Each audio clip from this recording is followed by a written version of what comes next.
Y bueno, hoy es un día también especial porque es cumpleaños de Idequera.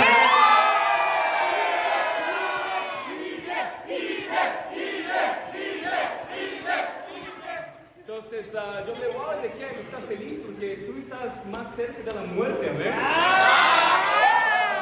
Es increíble, estamos todos felices por ti, hermano. Pero increíble que la semana fue también cumpleaños de David, ¿ver?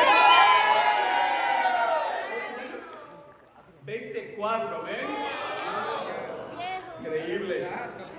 Pero no sé a ti, pero a mí me encanta ver el video de las buenas noticias. Porque a veces estamos en un lugar, estamos pensando localmente, pero olvidamos que hacemos parte del movimiento global. Y ver lo que Dios está haciendo alrededor del mundo es increíble, ¿ven? Y la mejor noticia es escuchar a Daira y a Nicolás acá. Daira predicando, fue increíble, ¿ves? Wow. Predica, Daira. Yo ya ni tengo que estar acá, ¿ves? Entonces, vamos a acá para ganar los anuncios, ¿ves? Nos vemos. Pero como saben, estamos estudiando un libro en la Biblia. ¿Y cuál es? Hechos. Libro de Hechos, amén. Y recuerda que la semana pasada estudiamos Hechos capítulo 1 y capítulo 2. Y hoy vamos a estudiar Hechos capítulo 3 y capítulo 4, ¿ven? No todo el 4, más o menos la mitad del 4, ¿ven? Y yo, en pensar en esos dos capítulos, me vino una escritura que tiene todo que ver con lo que vamos a estudiar hoy. Está en Romanos capítulo 1, versículo 16. Romanos 1, 16, creo que no tienes que abrir allá, Manuel ayudó, gracias, hermano. Pero esa es solo para la escritura, para introducir, ¿ven? Como para la introducción, ¿ven? Y Romanos 1:16, la Biblia dice, a la verdad, no me avergüenzo del Evangelio, pues es poder de Dios para la salvación de todos los que creen, de los judíos primeramente, pero también de los gentiles. La palabra poder es muy interesante, pero en griego esa palabra está escrita dinamos, que es de donde sacamos la palabra dinamita. Lo que está diciendo Pablo, yo no me avergüenzo del Evangelio, porque es la dinamita de Dios para la salvación, amén. La palabra de Dios, el Evangelio, tiene un poder explosivo en nuestras vidas, amén. La palabra de Dios puede explotar cualquier corazón duro y incrédulo, amén. Por eso el título de la clase de hoy es simplemente la dinamita de Dios. Vamos para Hechos capítulo 13, amén. No me importa que tan arrogante, orgulloso, empático, apático, impuro pueda vivir. Pero si Dios explotó el corazón de Emiliano Castrejón, amén. Dios explotó el ateísmo de Abraham, amén. Dios puede explotar cualquier corazón para Dios, amén. Esa es la dinamita de Dios. Y haciendo una recapitulación rápidamente, recuerda que en Hechos 1 y 2 hubo una explosión y 3,000 fueron bautizados en un día. Ahora la iglesia tiene ¿cuántos discípulos? ¿Quién sabe? 3,120. En Hechos 1 ya había 120 creyentes. Los 3,000 que fueron bautizados se unieron a la iglesia de los 120. 120 más 3,000 son 3,120, amén. Los de Poli están muy enfocados. Y recuerda la pregunta que estamos haciéndonos cada capítulo de Hechos, los 28 capítulos.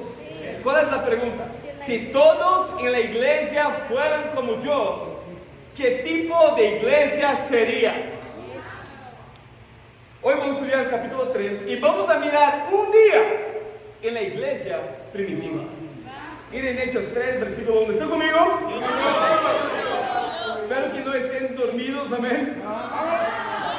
Si no, Dios te va a explotar, no de una manera muy buena. En la Biblia dice de un hombre que durmió mientras Pablo predicaba, entró así murió. Sí, es cierto. Yo para ti no iba a dormir, amén. La dinamita de Dios. Hechos 3, versículo 1. ¿Llegaron todos?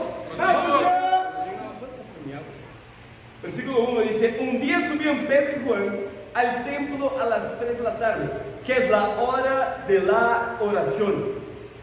En la iglesia primitiva, y también los judíos tenían 3 horarios que oraban el día: muy temprano, en la tarde y en la noche. Y acá la Biblia dice que Pedro y Juan estaban yendo como a las 3 de la tarde para orar. Y los comentaristas dicen que a las 3 de la tarde porque fue el horario que Jesús murió. ¿Qué dicen? Y la Biblia dice que los discípulos acá apartaban un tiempo para orar juntos. ¿No es increíble eso? Te quiero preguntarte, ¿tienes tu tiempo de oración todos los días? ¿Cómo vas tus tiempos para orar a Dios? Amén.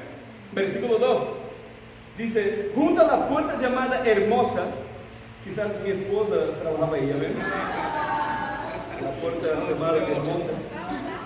Dice: había un hombre lisiado de nacimiento, al que todos los días dejaban allí para que pidiera limosna los que entraban en el templo. Cuando éste vio que Pedro y Juan estaban por entrar, les pidió limosna. Pedro, con Juan mirándolo fijamente, le dijo: míranos. El hombre fijó en ellos la mirada, esperando recibir algo. No tengo plata ni oro, declaró Pedro, como los universitarios. Amén. Nos conectamos, amén. Pero lo que tengo te doy. En el nombre de Jesucristo de Nazaret, levántate y anda. Versículo 7: y tomándolo por la mano derecha, lo levantó. Y al instante los pies y los tobillos del hombre cobraron fuerza. De un salto se puso en pie y comenzó a caminar. Luego entró con ellos en el templo con sus propios pies, saltando y alabando a Dios. Cuando todo el pueblo lo vio caminar y alabar a Dios, lo reconocieron como el mismo hombre que acostumbraba pedir limosna sentado junto a la puerta llamada Hermosa. Y se llenaron de admiración y asombro por lo que le había ocurrido. Amén. En el templo aquel día había muchas entradas, muchas puertas, y una de las puertas que había se llamaba Hermosa. Y los comentaristas dicen que esa puerta se llamaba Hermosa porque era donde las mujeres entraban para adorar a Dios. Y quizás el hombre creía que las mujeres eran más generosas, ¿no? Y les pedía que siempre la gente le dejara ahí para pedir limosna. Y la Biblia dice que, versículo 3, cuando él miró Pedro y Juan, miró fijamente y dice, es muy interesante el versículo 6, que dice, versículo 5, amén. Versículo 3, cuando él se vio que Pedro y Juan estaban por entrar, les pidió limosna. Pedro, con Juan mirándolo fijamente, le dijo: míralos, no tengo plata ni oro, pero lo que tengo te doy. ¿Sabe? Es muy increíble porque Pedro y Juan no tenían nada. No tenían riquezas. Decían: no tenemos ni plata ni oro. Y si queremos experimentar esa dinamita de Dios en nuestras vidas, debemos entender que esa dinamita es activada cuando carecemos de recursos. Sean materiales o sean espirituales. El hecho de que Pedro y Juan no tenían nada, sin duda fue un recuerdo de apoyarse en el nombre de Jesús. ¿Sabe? Hay un poder, como puede parecer una paradoja, pero hay un poder en la pobreza. Hay un poder cuando carecemos de recursos. A veces pensamos, si yo tuviera más dinero, yo pudiera servir más. Si yo viviera más cerca de los discípulos, yo pudiera ser más fiel.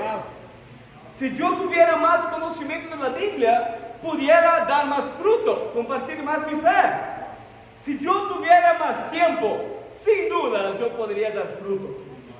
Cuando la verdad es que cuando careces, cuando te faltan recursos, ahí es cuando tu fe es tu mejor recurso. Quiero preguntarte, ¿qué es lo que te falta hoy? ¿Qué es lo que te falta? ¿Sabe? Hay una historia muy interesante de un famoso teólogo llamado Tomás de Aquino. No sé si ya escucharon. Sí. Pero sabemos que infelizmente los católicos creen que Pedro es el primer papa. Pero sabemos que eso no es bíblico. ¿Amén? Pero Tomás, él era un teólogo, es increíble lo que ha escrito, su obra y todo lo que ha escrito, muchos libros apologéticos, es increíble. Y Tomás, él fue a prestar su respeto al Papa en Roma. Y llegando allá en Roma, el Papa lo llevó a todo a donde estaba en ese momento, a todas las riquezas de la iglesia. Y mientras caminaba por la iglesia los dos, y estaba mostrando a Tomás todas las riquezas que tenía. Y en un momento paró y con una sonrisa en el rostro, el Papa le dijo a Tomás: ¿sabes? ¿Ves, hermano Tomás? Yo no podría decir, como el primer Papa, Pedro, que yo no tengo ni plata ni oro. Y Tomás en ese momento le miró en los ojos y le dijo: tampoco podría decir, en el nombre de Jesús, levántate y anda. ¡Wow! ¡Qué increíble!, ¿no? Wow. En un tiempo donde había muchos recursos, el poder estaba escaso. Wow. Y sin duda, como ministerio universitario, puedes mirar para nuestro equipo de sonido y mira por ese micrófono que está abajo. Pueden mirar eso y decir: ustedes no tienen recursos. Sí, es verdad. Sí, el ministerio universitario, nosotros carecemos de recursos financieros. No tenemos 100% de libertad por nuestros familiares. Tenemos poco tiempo por exámenes, trabajos. Vivimos lejos unos de los otros, ¿verdad? No tenemos ni plata ni oro.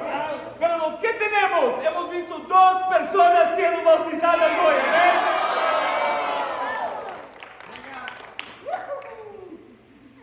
Hay poder cuando carecemos de recursos. Pero la Biblia dice, imagínense un habitante de calle, pero también dice que él era estaba lisiado de nacimiento. ¿Por cuánto tiempo? Vamos a leer ya después. En Hechos 4:22 dice que ese hombre estaba 40 años así. Tenía más de 40 años de edad. Imagina el sufrimiento. A veces tú sufres 2 semanitas, un mes, o 2 meses, o un año, y crees que es mucho. Ese hombre estaba sufriendo por 40 años. Wow. Quizás no hay nadie acá que tiene 40 años, ¿amén? Tony no tiene, tampoco yo, ¿amén? Por favor. Tenemos la abuelita de Sofía, ¿amén?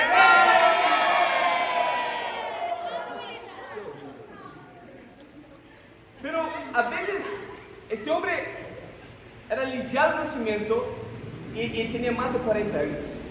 A veces, como tenemos alguna enfermedad, alguna dificultad en nuestras vidas, alguna aflicción, y a veces pensamos: oh, ¿por qué que eso está pasando conmigo? Imagina la tentación de ese hombre, decir: ¿por qué yo? Lisiado de nacimiento, ni tuvo chance de hacer algo. ¿Por qué esa prueba tan fuerte? Mi primer punto para entender sobre la dinamita de Dios: el propósito del sufrimiento.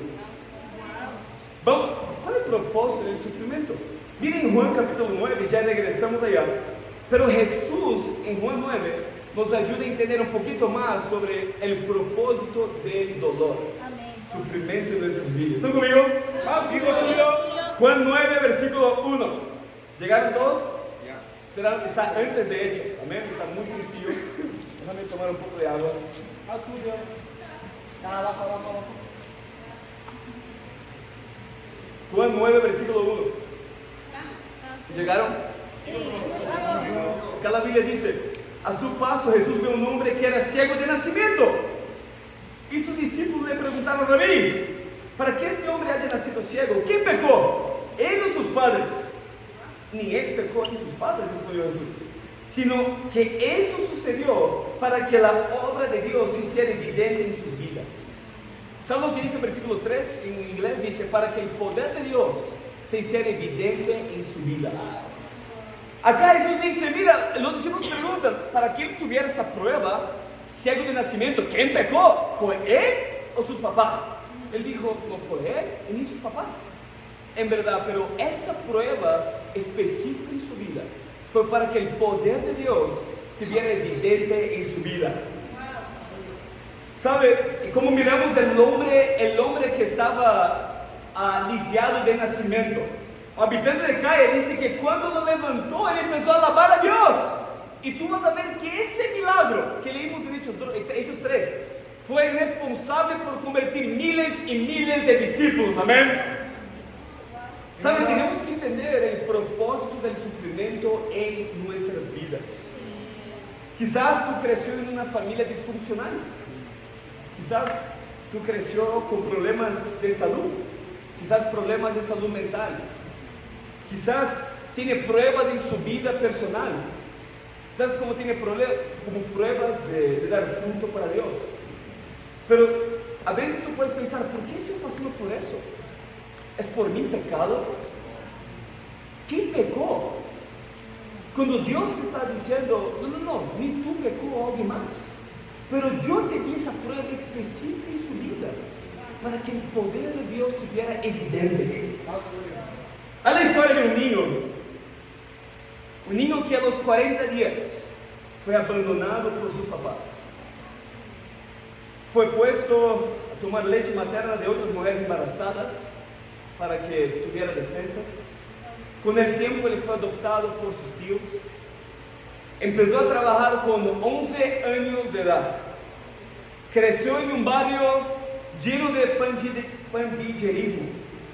En su adolescencia, 3 amigos cercanos fueron asesinados. A los 16 años asesinaron a su primo. Hoy ya no es un niño, pero es un hombre llamado Tony Buendía.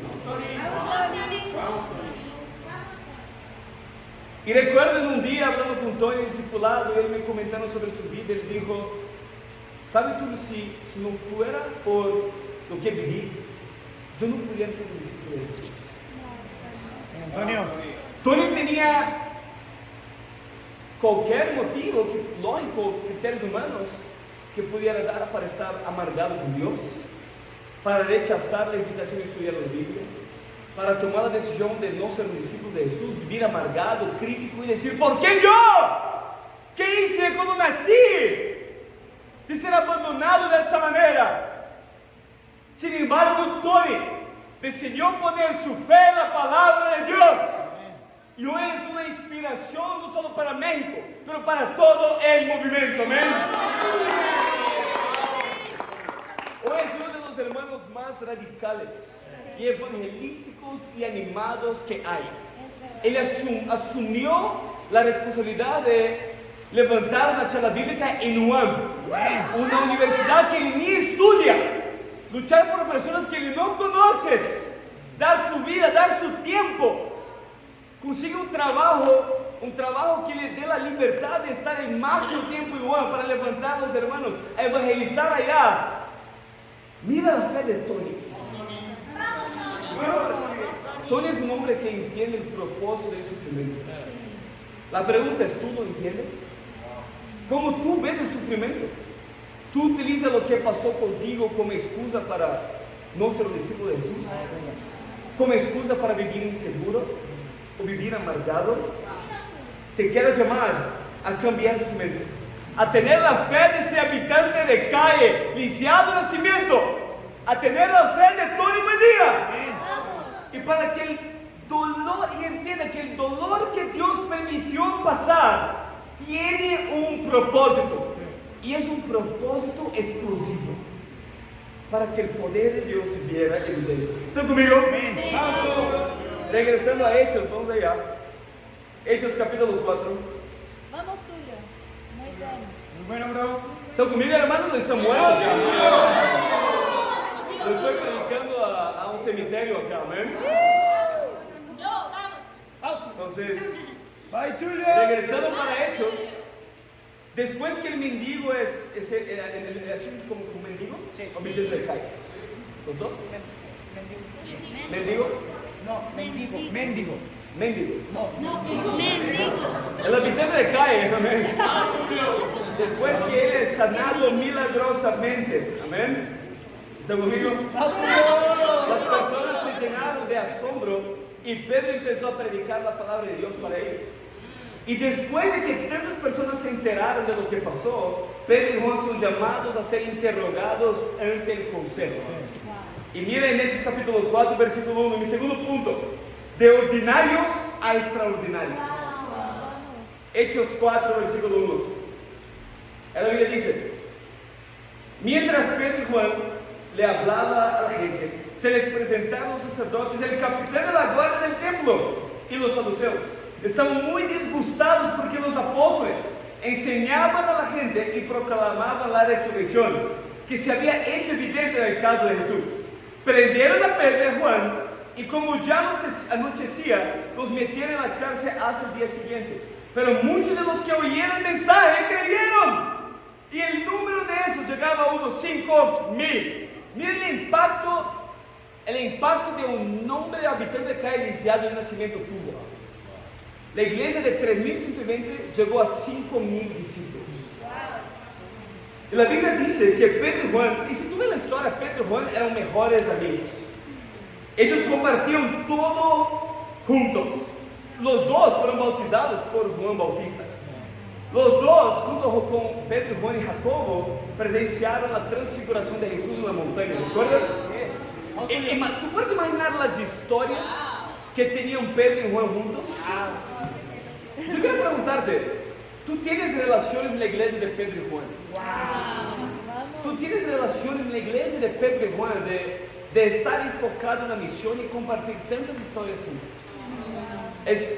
Yo no tengo duda que el ministerio universitario va a crecer de una manera fuerte cuando tú empiezas a tener muchos Pedros y Juans en el ministerio. Versículo 5. ¿Llegaron todos ahí? Bueno, solo un versículo ahí. Al día siguiente se reunieron en Jerusalén los gobernantes, los ancianos, los maestros de la ley. Mira la confusión. Allí estaban el sumo sacerdote Anás, Caifás, Juan, Alejandro y los otros miembros de la familia del sumo sacerdote. Hicieron que Pedro y Juan comparecieran ante ellos y comenzaron a interrogarlos. ¿Con qué poder o en nombre de quién hicieron ustedes esto? Pedro, lleno de cobardía. Ok, gracias.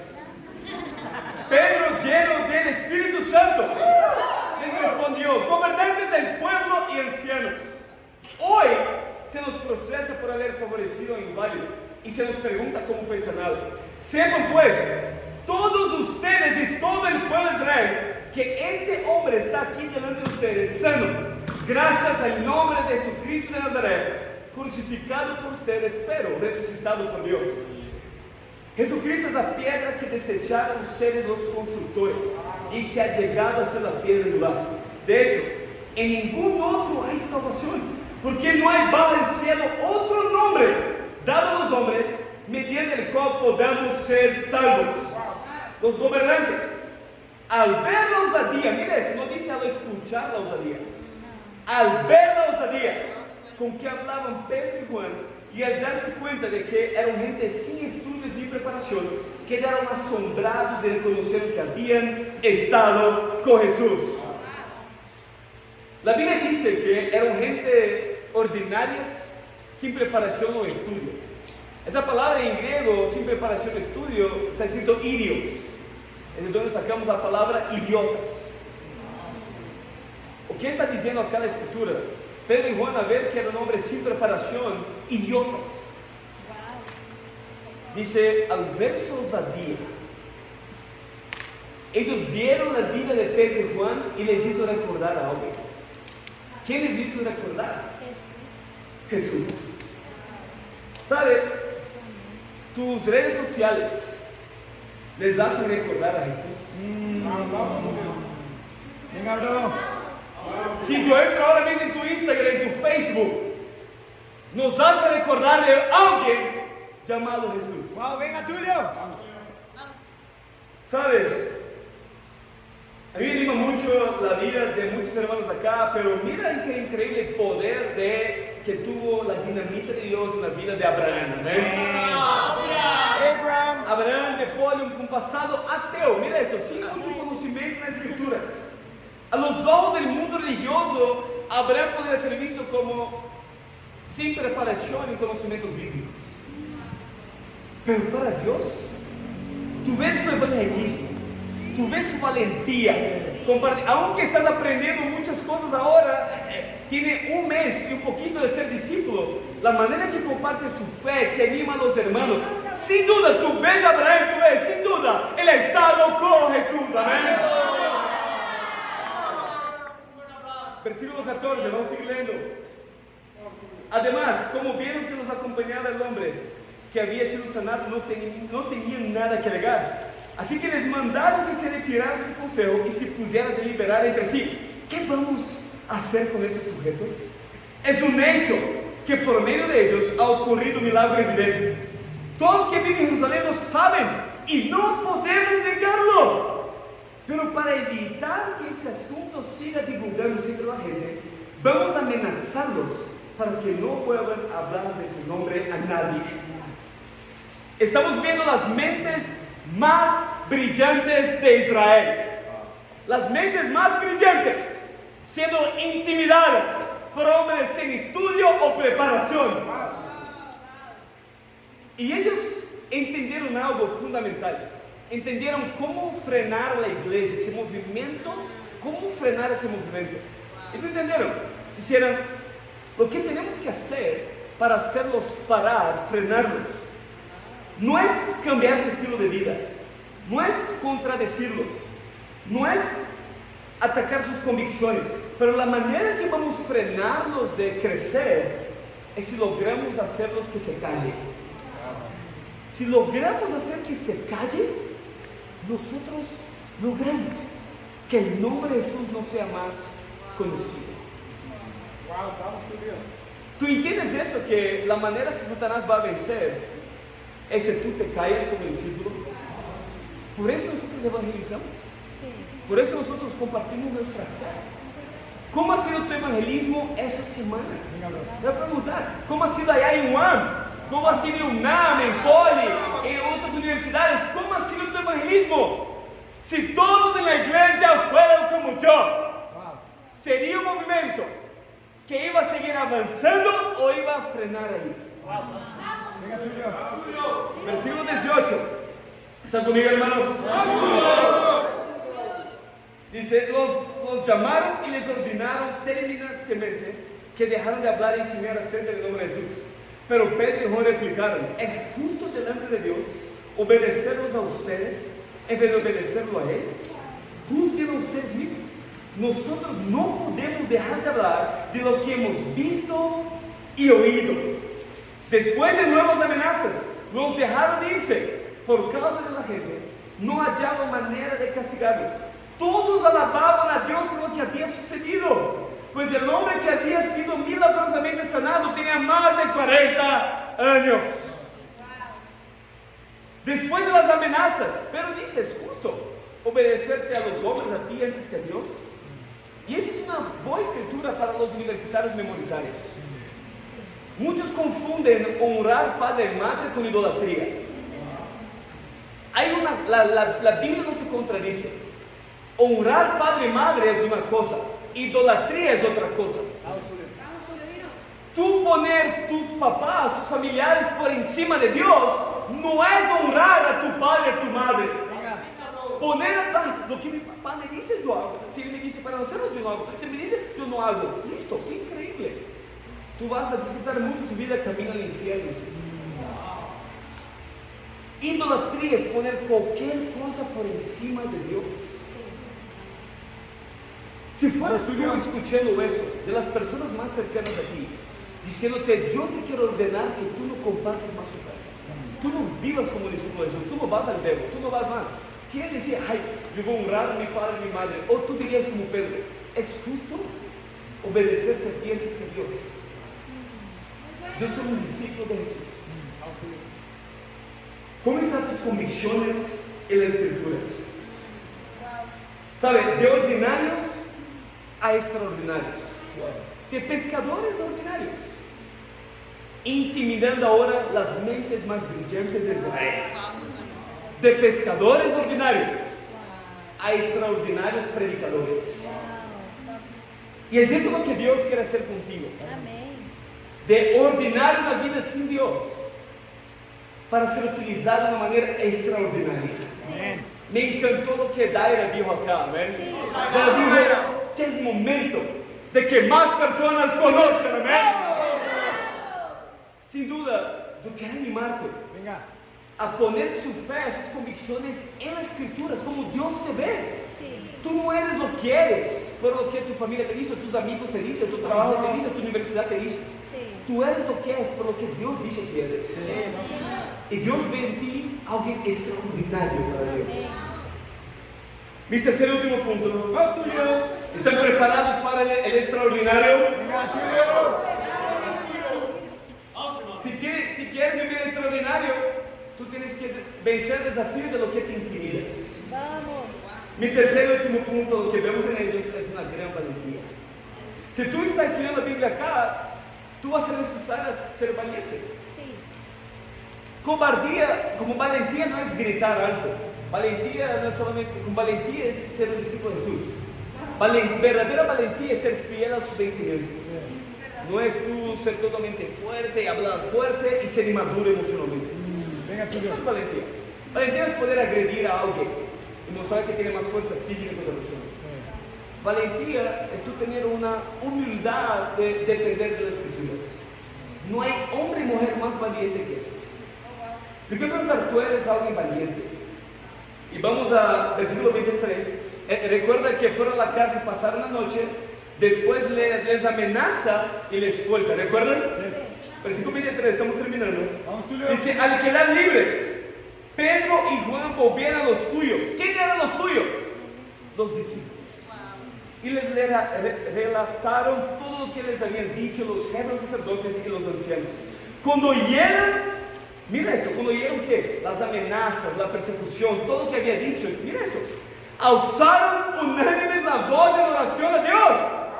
Soberano Señor. Mira la primera cosa que ora. Soberano Señor, creador del cielo y la tierra, del mar y de todo lo que hay en ellos. Tú, por medio del Espíritu Santo, dijiste en labios de nuestro padre David, tu siervo: ¿por qué se sublevan las naciones y en vano conspiran los pueblos? Los reyes de la tierra se rebelan, los gobernantes se confabulan contra el Señor y contra su ungido.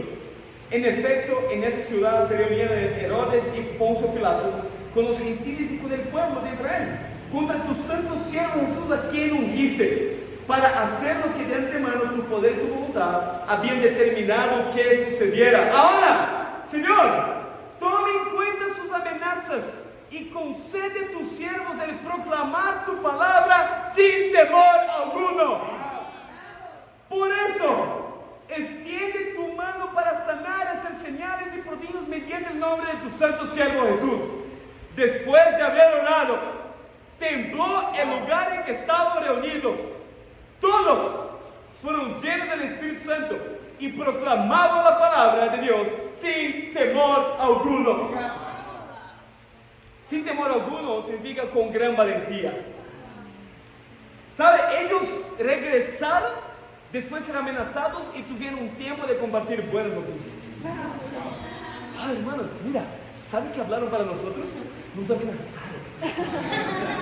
Pasamos el día, la noche en la casa y tuvieron tiempo que compartieron todo lo que había pasado. ¿Y no es increíble las buenas noticias? Es increíble que muchos acá están siendo perseguidos, probados, están siendo azotados emocionalmente quizás, y ahora sí te levanta. Yo tengo una buena noticia increíble. ¿Sabe? Yo tuve un increíble tiempo con Dios. Yo quiero animar, todos los discípulos tienen motivo suficiente para dar buenas noticias. Y ellos no oraron: Dios, acabe con la persecución. Dios, ¿por qué? Dios, ¿por qué? Ellos no oraron. Así oraron: Dios, tú eres soberano. Lo que está pasando, estás en tu control. En verdad, tú dijiste por medio de David que los reyes, gobernantes se iban a rebelar contra los discípulos. Pero Dios, nosotros oramos por valentía, para que tengamos fuerza de compartir su palabra sin miedo, sin temor alguno. Qué increíble escritura, ¿no? Sí, vamos. Yo tengo un desafío para nosotros, ¿no? ¿Están animados? El desafío para nosotros es el versículo 29. Ore a Dios todos los días con el versículo 29 en su corazón. Lleva para Dios todas las amenazas, todo lo que te puede llenarte de miedo e inseguridad. Vamos, Tulio. Todo lo que quizás te puede paralizar de miedo en su evangelismo. Tú no has compartido porque no has tenido tiempo. Tú no has compartido su fe porque eres un cobarde. Por eso que no has compartido su fe. Y la clave no es, ay, yo tengo que salir y compartir. No, no. Tú tienes que llenarse. Tú no puedes solo. Tú tienes que ir con el Espíritu Santo. Ore a Dios y ore a Dios. Quiero llevar todo lo que me puede paralizar de miedo. Lleva a Dios y dice, Dios, me dé la fuerza de yo compartir hoy la fe sin temor alguno. ¿Qué pasará? Tú te vas a llenar de valentía del Espíritu Santo. Amén. Hay una frase de un hombre muy conocido, John Wesley, que fundó los metodistas, infelizmente. Pero él dice algo increíble, dice, dame 100 hombres que no teman nada excepto a Dios, que no odien nada excepto el pecado, y que no conozcan nada más que a Jesús, y te aseguro que sacudiremos las naciones. Lo que una persona llena del Espíritu Santo y de valentía puede hacer es increíble. Otra frase dice, yo no tengo miedo de un ejército de leones liderados por una oveja. Yo tengo miedo de un ejército de ovejas liderado por un león. Si todos en la iglesia fueran como yo, ¿será que íbamos a ver valentía en el ministerio? Valentía con la que hablas, valentía con la que compartes su fe. Tu familia iba a ver en ti valentía. ¿Están conmigo, hermanos? Hoy hablamos sobre la dinamita de Dios. Y después del versículo 32 para abajo, vamos a leer la próxima semana que vamos a estudiar Hechos 5. ¿Amén? Pero sabes, hermanos, yo quiero animar. Su valentía en el evangelismo no es solo hablar con personas, es compartir su fe. Y eso va a ser medido con cómo está su vida de oración. Sí. Los hermanos sintieron la necesidad de Dios. Ayúdenos a no entregarnos el miedo. Ayúdenos a no entregarte el miedo. Si ellos en la iglesia primitiva que estaban sufriendo amenazas de muerte, cuanto más tú y yo, ¿qué tipo de amenazas sufrimos hoy en día? Una vez escuché una historia sobre un hombre que la única manera que podría hacer que su coche arrancara era cuando el coche estaba en movimiento. Entonces él siempre parqueaba su coche en colinas. Imagínense, siempre para su coche en colinas, para que cuando estaba en movimiento él prendía y arrancaba el coche. Y a veces él tenía que empujar el coche, se imagina la fuerza, empujar el coche para que así que está en movimiento, él entraba y arrancaba el coche. Hace que un día el mecánico dijo, ¿qué estás haciendo con tu vida? Mira, abre el capó. ¿Se dice capó? Sí. ¿Capó? ¿Cómo? ¿Cofre? ¿Abre el cofre? Sí. Qué raro. Bueno, ¿sí entendieron? ¿No ven? Él dijo, abre el cofre. Y ahí le conecta algunos cables y de repente el coche arranca. Y él dice, amigo, por mucho tiempo tú has hecho todo ese trabajo. Se ha sudado, se ha agotado, empujando de un lado al otro, pero el poder estuvo ahí todo el tiempo. Solo necesitaba conectar algunos cablitos. Y la misma cosa con nosotros hoy. Quizás tú estás viviendo la vida como discípulo, empujando el coche de un lado al otro, dejando el coche en la colina, y así que arranca y tú vas, cuando todos animados tú vas, pero tú no ves que la dinamita, el poder, ha estado dentro de ti todo el tiempo. Solo necesita, con la clase de hoy, conectar unos cables. ¿Sabe, hermanos? Es todo. Yo quiero animar. La dinamita explotó en el primer siglo. Y nosotros no estamos acá para mejorar un poquito las universidades. Estamos acá para causar una explosión en las universidades. Porque así como fue el siglo primero, así va a ser el siglo XXI. Es el poder de la dinamita de Dios. Y para Dios sea la gloria. Amén.